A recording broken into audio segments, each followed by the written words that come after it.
Cette nouvelle est la bienvenue parce qu'il faut quand même la reprise des activités ecclésiastiques. Nous ne pouvons pas nous croiser les bras indéfiniment à attendre la réouverture des églises. Donc nous accueillons cette nouvelle à bras ouverts et nous saluons le gouvernement pour cette diligence qu'il a faite. Parce que l'homme ne vivra pas. La parole de Dieu dit que l'homme ne vivra pas du pain seulement, mais de tout ce qui sort de la bouche de l'Éternel, de la parole de Dieu. Donc nous en avons besoin, nous en avons soif.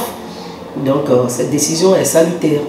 Et dans notre Église, nous autres, nous ferons l'effort d'observer ces règles que le gouvernement a mises en place afin de limiter les dégâts. Donc lorsque les activités reprendront, nous essayerons de prendre les mesures à notre niveau. Moi, je crois que cette pandémie est un fort message de l'Éternel des armées à la repentance. Rien n'arrive sans que l'Éternel ne le permette. D'aucuns ont dit que oui, que Dieu a tant aimé le monde. Ce n'est pas parce que Dieu nous aime qu'il ne nous flagelle pas si on déroute, si on n'obéit pas à sa voix, si on n'obéit pas à ses prescriptions.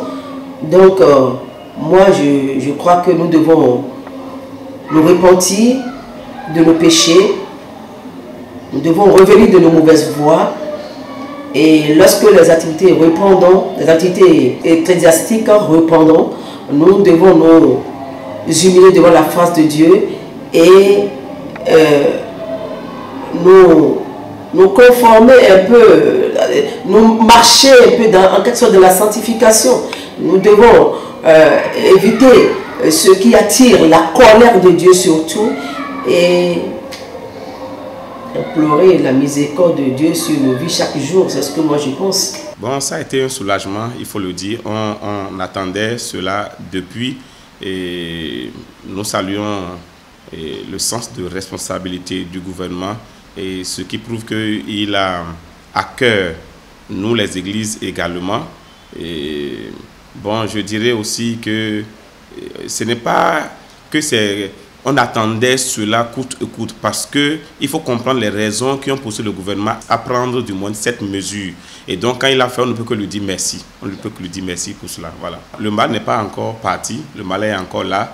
Donc on ne peut qu'apprendre à faire avec. Et maintenant, toujours en continuant par observer les règles d'hygiène, les mesures barrières, et on ne va pas laisser cela. Donc on ne peut qu'apprendre à vivre avec jusqu'au jour où ça va complètement partir.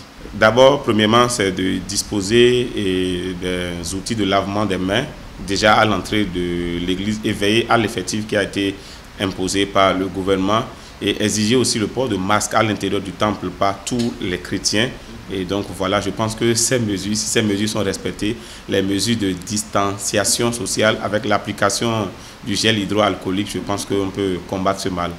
Ajouter à la prière, bien sûr, c'est la prière qui est au premier plan. Je voudrais exhorter tous les collègues chrétiens, tous les collègues pasteurs et même les chrétiens à faire sens de beaucoup de responsabilités parce que la lutte contre le coronavirus, ce n'est pas seulement une affaire de l'État, c'est une affaire de tout le monde.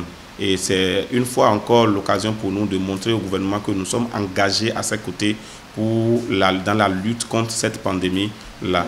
Donc, et je profite pour dire merci au gouvernement et à nos autorités religieuses qui ont aussi fait beaucoup de médiation auprès du gouvernement pour que les temples soient réouverts. Merci à tout un chacun de vous et que Dieu vous bénisse.